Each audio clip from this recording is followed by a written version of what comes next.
நண்பர்களுக்கு வேண்டிய முக்கியத்துவத்தையும் கொடுத்தாரு. அதே நேரத்தில் அரசியலுக்கு தகுந்த மாதிரி நண்பர்களுக்கும் முக்கியத்துவம் கொடுத்துருக்காரு. இல்லை முதல்வர் அவர்களே அப்படின்னு பேசுகிறதா சொல்கிறதா, இல்லை ஐயா சொல்கிறதா, இல்லை சார்னு சொல்கிறதா, சார் சொல்கிறதா, இல்லை விஜயமான்னு சொல்கிறதா, என்னென்ன அதில் பெரிய குழப்பத்தில் தான் இருந்தேன் நான். என்ன ஒன்று நான் 108 சீட்டு கொடுத்து குழப்பிட்டாங்களே அப்படின்றது ஒரு மனசு சாப்பிட்றேன். அவருக்கு இருக்கிற வெல்வாஸ்ட் விஷயங்கள் நம்பிக்கை இருக்குமான்றது பெரிய விஷயம். திரு விஜயோட வருகையினால இப்போ இன்னைக்கு அதிமுக முறைஞ்சிருச்சு. சமீபத்தில் கடம்பூராஜை போய் அந்த அரசியல்லாம் எனக்கு பேச தெரியாது,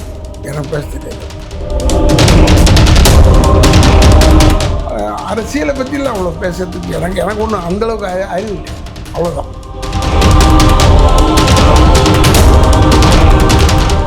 புதிய சிந்தனை நேயர்களுக்கு வணக்கம். இன்றைய சிறப்பு நேர்காணலில் நம்ம இணைந்திருக்கும் சிறப்பு விருந்தினர் மூத்த நடிகர் திரு டத்தோ ராதாரவி அவர்கள். சார் வணக்கம். வணக்கம். எப்படி சார் இருக்கீங்க? இருக்கேன் ஓடுது. 2026 சட்டமன்ற தேர்தலுக்கு பிறகு பார்த்தீங்கன்னா யாரும் எதிர்பார்க்காத ஒரு அரசியல் புயல் இன்னைக்கு தமிழ்நாட்டில் வெடிச்சிருக்குன்னு சொல்லலாம். அதாவது திரு விஜய் அவர்கள் யாரும் எதிர்பார்க்கல, ஆனால் திரு விஜய் அவர்கள் சிஎம் வந்து உட்காந்துருக்காரு. அவரை போய் சமீபத்தில் நீங்கள் சந்திச்சிருக்கீங்க. என்னதான் சார் நடந்துச்சு, என்ன சொன்னார்? அவரே எதிர்பார்த்துருக்க மாட்டாங்க. இல்லை அதுதான் எல்லாரும் இவங்க 2 பேரும் ஏடிஎம்கே டிஎம்கே கான்சன்ட்ரேட் பண்ணது ஆன் ஏடிஎம்கே டிஎம்கே மேலே தான். DMK was concentrating on DMK was concentrating on ADMK. இவரை யாருமே கான்சன்ட்ரேட் பார்க்கல. ஆனால் தொங்கு சட்டமன்றம் அமையும்னு தெரியும், ஆனால் இவருக்கு அமையும்னு யாரும் எதிர்பார்க்கல. இவருக்கு அமையும்னு யாருமே பார்க்கல. ஒன்று அவர் வந்த உடனே எல்லாம் காங்கிரஸ்காரங்களும் திப்புன்னு வந்து சேர்ந்தாங்க பாருங்கள். அவங்க சேர்ந்துக்கிட்டாங்க. நம்ம என்ன செய்யறது, அதுக்கு நம்ம ஒன்றும் சண்டை போட முடியும். அவங்க நின்று ஜெயிச்சதெல்லாம் டிஎம்கே ஓட்ஸ். ஆனால் கேட்டால் காங்கிரஸ் ஓட்டுன்னு சொல்லுவாங்க. அதெல்லாம் சொல்லுவாங்க, அதான் இப்போ சொல்லுவாங்க சார், தைரியமாக சொல்லுவாங்க. யாருமே எதிர்பார்க்கல. நான் எதிர்பார்க்கலன்னு சொல்கிறத விட அவரே எதிர்பார்த்துருக்க மாட்டார். பட் நல்ல பெருமையாக இருக்குது. அவரை போய் பார்த்து பாருங்கள். நம்ம சினிமாலேருந்து நான் பார்த்து பிறந்த குழந்தை ஒருத்தன் அவன் இன்றைக்கி அந்த தம்பி இன்றைக்கி முதலமைச்சராக இருக்காருன்னு ரொம்ப சந்தோஷமாக இருக்குது. ரொம்ப பேர் சொல்கிறாங்க, வாய் திறந்து பேச மாட்டார். அவருடைய பிஹேவியரே அதுதான். எங்கேயும் பேச மாட்டார். அப்படி சார் ஷூட்டிங்கில் கூட சர்க்கார்லாம் நடித்தவங்க டைலாக் பேசுவார், அவ்வளோதான். மற்றபடி சோசியலாக பேசிக்கிறது, சோஷியலைசிங்கிறது ரொம்ப குறைச்சலுங்க அவருக்கு. நீங்கள் அவர் நிறைய பார்த்துருந்தீங்கன்னா உங்களுக்கு தெரியும். அவர் எப்பவுமே இந்த கிசுகிசுக்களில் வந்ததே கிடையாது. அவர் பேர் நிறைய வந்தது கிடையாது. அவரை கிசுகிசுப்பாங்க, வேறு மாதிரி கிசுகிசுப்பாங்க. அவர் எப்பவுமே ரொம்ப குவைட்டாக அலூஃபாக இருப்பார் எல்லாரோடையும். அவர் வீட்டுக்கே போயிருக்கேன் நான். அவர் வீட்டுக்கு ஷூட்டிங்க்கு போயிருக்கேன். எஸ்எஸ்சி சார் படம் எடுக்கும் போதெல்லாம் அவர் ஷூட்டிங்கே போயிருக்கேன். நீதியின் மறுபக்கம்லாம் அங்கே தான் ஷூட் பண்ணாங்க. ஆனாலும் நாளைய தீர்ப்பு நடிகை ஷீலா இருந்தாங்கல்ல, பழைய மலையாளத்து நடிகை, அவங்க வீடு இருந்தது. அங்கே தான் ஷூட் பண்ணிகிட்டு இருந்தோம். அப்போ பண்ணும்போது கூட சரி, அவர் அதர் தென் சீனை தவிர நான் பேசி பார்த்தது இல்லைங்க. ரொம்ப நல்லா பேசுவார், நல்லா சிரிப்பார், ரொம்ப கைண்ட் ஹார்ட்டட் மேன். ஆனால் இப்போ சிஎம் ஆகிட்டார் சார், அரசியலுக்கு வந்துட்டார். அது நிறைய பிரச்சனை, அது அப்படியே மாறுமே சார். மாறணும், அதெல்லாம் மாறணும். அதெல்லாம் அவர் மாற்றிக்குவார். அவருக்கு தெரியும் எந்தெந்த ஸ்டேஜில் என்னென்ன மாற்றிக்கலான்னா அவருக்குள்ளேயே இருக்குங்க அந்த விஷயம், ஓடுங்க. ஆனால் நான் பார்த்ததில் நண்பர்களுக்கு வேண்டிய முக்கியத்துவத்தையும் கொடுத்தாரு. அதே நேரத்தில் அரசியலுக்கு தகுந்த மாதிரி நண்பர்களுக்கும் முக்கியத்துவம் கொடுத்துருக்காரு. இதில் இல்லைன்னு சொல்ல முடியாது. அண்டு ஒன் மோர் திங், எது செஞ்சாலும் அவருடைய பிரெயின் உள்ள வேலை செஞ்சுருக்கும், தெரியவே தெரியாது. என்னை பார்த்து சொன்னார் அவர், அண்ணன் நீங்கள் அப்படியே இருக்கீங்க என்னன்னு சொன்னார். சிரிச்சுக்கிட்டேன், என்ன செய்கிறது, அப்படியே தான் இருப்பேன். எனக்கு விஜயமாவை பிடிக்கும், ரொம்ப பிடிக்கும். அவங்க அப்பாவை பிடிக்கும், அவங்க அம்மாவை பிடிக்கும், அவங்க குடும்பத்தை எனக்கு ரொம்ப எல்லாருமே நெருக்கமானவங்க. எனக்கு பிடிக்கும் விஜய் சார்.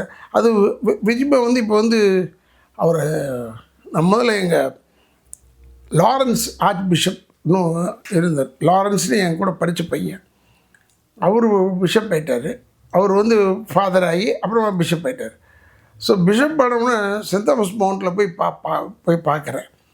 போய் பார்க்கும்போது சொன்னேன், எப்போ உன்னை டே லாரன்ஸ் எப்போ கூப்பிட்ற மாதிரி கூப்பிட்றதா, இல்லை ஃபாதர்னு கூப்பிட்றதா, பிஷப்னு கூப்பிட்றதா, எப்படியா நீங்கள் எப்படி வேணாலும் கூப்பிடுங்கன்னு சொல்லிட்டு போயிட்டார், சிரிச்சுக்கிட்டே போயிட்டார். அந்த மாதிரி விஜிமாவை பார்க்கும்போது, இல்லை முதல்வர் அவர்களே அப்படின்னு பேசுகிறதா சொல்கிறதா, இல்லைங்க ஐயான்னு சொல்கிறதா, இல்லை சார்னு சொல்கிறதா, சொல்கிறதா, இல்லை விஜிமான்னு சொல்கிறதா, என்னென்ன அதில் பெரிய குழப்பத்தில் தான் இருந்தேன் நான் அதனால தான் ரொம்ப அவர் அட்ரஸ் பண்ணலை ஜாஸ்தியாக. நல்லா இருக்கீங்களா, நல்லா இருக்கேன் கேட்டேன். அது நல்லா இருக்கீங்களா பொதுவாக கேட்பான், அதனால் பெருசாக கேட்கல. But he was very kind hearted. எங்களோட எல்லாரோடையும் தனியாக ஃபோட்டோ எடுத்துக்கிட்டாரு. அதெல்லாம் வந்து சொன்ன உடனே இன்னும் அப்ளைச் பண்ணார். ஒரு எல்லாரோட எப்படி சார் சொன்னீங்க? விஜய் சார் சொன்னீங்களா, இல்லை விஜய்மான் சொன்னீங்களா, இல்லை முதல்வர் சொன்னீங்களா? நான் விஜய்மான் தான் சொன்னேங்க, சொல்லியிருப்பேன்னு நினைக்கிறேன். ஏன்னா எங்கேயுமே அவர் வந்து முதல்வர்னு அவர் கோட் பண்ணலை. அதை நினைக்கிற ஒருவேளை தப்பாக இருக்கும், இனிமேல் திருத்திக்கிட்டேன் நான். ஏன்னா அவர் முதல்வரை தான் நான் பார்க்க போகிறோம். முதல்வர்னு சொல்கிறதில்ல, அம்மாவை கூட நாங்கள் வந்து வெறும் அம்மான்னு தான் கூப்பிடுவோம். தலைவர் கலைஞர் அவர்களை வந்து இல்லங்க தலைவரேன்னு தான் சொல்லியிருக்கோம். நம்ம வந்து ஏடகடமாக பேசுனது கிடையாது. எடப்பாடி அண்ணன் வந்து எப்போயுமே எடப்பாடி அண்ணன் தான் எனக்கு. ஏன்னா நான் வந்து இந்த முதலமைச்சர்னு யாரையும் அவ்வளோவா கூப்பிட்டதில்லை. பட் தம்பி பார்க்கும்போது எனக்கு ரொம்ப பெருமையாக இருந்தது அந்த சீட்டில். இவ்வளோ யங் ஏஜில். பட் அவருடைய எய்ம் இல்லைங்க அந்த சீட்டு. எதிர்பார்க்கல. எனக்கு நல்லா தெரியும் அவருடைய இது இல்லை. பட் அவங்க ஆளுங்க ஜெயிக்கணும்னு நினைக்கிறதுல ஒன்றும் தப்பு கிடையாது. கண்டிப்பாக. என்ன ஒன்று, நான் 108 சீட்டு கொடுத்து குழப்பிட்டாங்களே அப்படின்றது ஒரு மனசு சங்கடம். அவரே சொல்லியிருக்காருல்ல, கொஞ்சம் கொடுத்தியா அவனுக்கு கூடுதலாக கொடுத்து பிரச்சனை கிடையாது. இது எந்த பிரச்சனையும் கிடையாது அவருக்கு.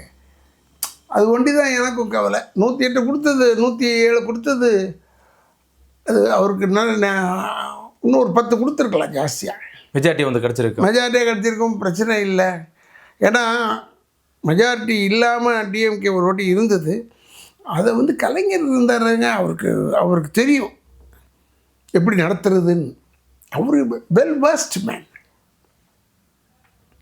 இப்போ நான் கலைஞரை பற்றி பேசும்போது என்ன ஸ்டாலின் அப்படி இல்லையான்னு, அப்படி அல்ல.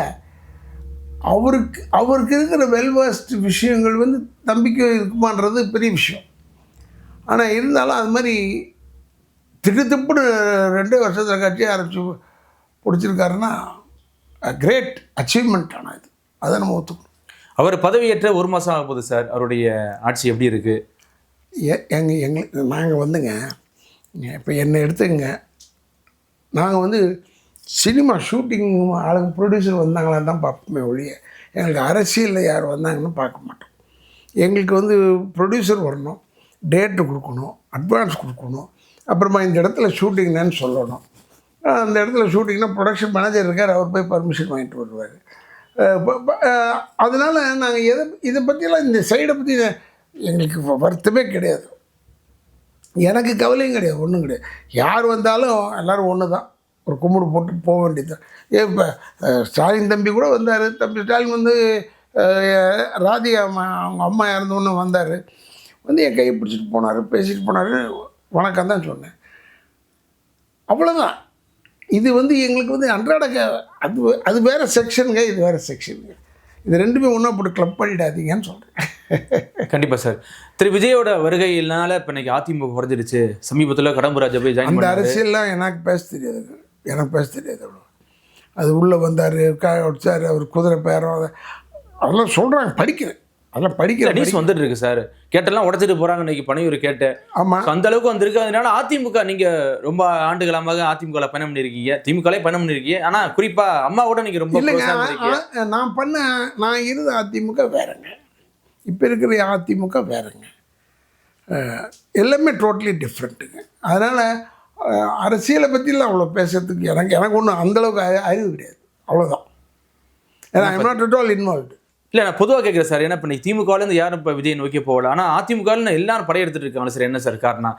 சிட்டிங் எம்எல்ஏ கூட இப்போ ராஜினாமாலாம் போயிருக்காங்க. தெரியல, அது அவங்கவுங்க பிரியங்கள் இஷ்டம், உள்ளே என்ன நடக்குது, என்ன விஷயங்கள் நடக்குது, அதெல்லாம் எனக்கு அவ்வளோவா உள்ளே பூந்து பார்க்க தெரியாதுங்க. நான் எம்எல்ஏவாக இருந்த காலத்திலே சரி, எனக்கு நிறைய உள்ளே பூந்து பார்க்க தெரியாது. நமக்கு அதுக்கு என்ன இருக்குது சார்? தமிழக முதல்வர் திரு விஜயோட அரசியல் வந்து 6 மாதத்தில் முடிஞ்சிடும், 3 மாதத்தில் முடிஞ்சிடும் சொல்கிறாங்க சார். எல்லாருமே சொல்ல வேண்டியது தானே.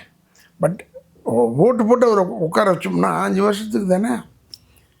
அப்புறம் என்ன இருக்குது, அது சொல்லுவாங்க எல்லாருமே 6 மாதம் தான் தாங்குவோம், 3 மாதம் தான் சொல்லிக்கிட்டு இருப்பாங்க. இப்போ ராதாரவி கூட யாரையாவது என்ன சொல்லுங்கள், இந்த இன்னும் ஒரு 6 மாதத்தில் செத்துடுவாருன்னு சொல்லுங்கள். என்ன சொல்கிறதுக்கும் ஒருத்தர் உயிர் இழுத்துக்கிட்டு இருக்கு பாருங்கள், ரொம்ப பங்கியாக இருக்க மாதிரி அவனை பார்த்து சொல்லுவாங்க, இன்னும் எப்படியும் ஒரு 3 நாள் தாங்குவார் போல இருக்குன்னு சொல்லலாம். அது தப்பு வராது. என்ன போய் சொல்லக்கூடாது, இப்போ சொல்ல முடியாது 3 நாள் தாங்குவார். அது மாதிரி தாங்க இது. அது நமக்கு தெரியாத 5 வருஷம் கொடுத்துருக்காங்கல்ல, 5 வருஷம்தான், அதோடு விட்டுணும். எந்த ஒரு அரசியல் இதுலையும் இல்லாமல் இந்த வாட்டி தாவேகா அரசியல் வந்து பார்த்தீங்கன்னா கிட்டத்தட்ட 34 அமைச்சர்கள் புதுசு, திரு விஜய் உட்பட.